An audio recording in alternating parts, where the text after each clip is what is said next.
무역을 할 때 얼마나 힘들어지는지 문재인 대통령이 혹시 알고 있습니까? 정치가 경제를 좀먹고 있는데 경제를 앞세워서 정치가 돌파하려고 합니까? 이런 비겁한 정치가 어디 있습니까?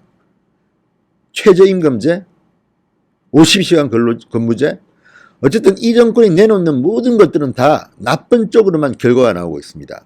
소득주도 성장은 실체도 보이지 않고 이제는 이 정권 사람들조차도 소득주도 성장을 가능하면 입에 담지 않으려고 하는 것 같습니다. 그런데도 포기하지 않겠다고 합니다. 이 무슨 미친 짓입니까? 문재인 때문에 지금 경제가 망하게 됐습니다.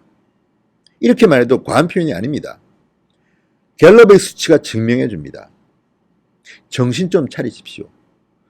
그리고 경제관료, 이번에 뭐 잘랐던 김수현 전 정책실장 또 무슨 장관으로 보낸다는 보도가 나오고 있습니다.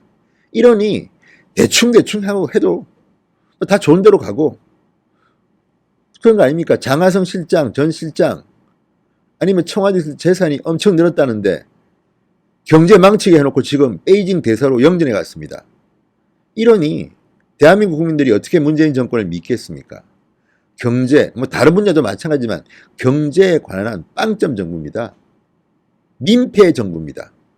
어떻게 해야 됩니까 이거? 양심이 있다면 가장 좋은 방법은 본인이 내려오든지 아니면 다 좀 바꾸십시오. 이런 무능한 참모들을. 이 숫자로 나타나고 있습니다. 국민들이 지금 심지어는 갤럽조차도 그 갤럽, 우리가 늘 비판했던 그 갤럽이란 여론조사 기관조차도 이렇게 보도하겠습니까? 서울은 정말 충격적인데요. 좋아질 것 6%, 나빠질 것 64%, 10배가 넘습니다. 10배가. 문재인 대통령도 정말 나라 거덜나겠습니다. 진성호의 윤관 폭격이었습니다. 여러분 감사합니다.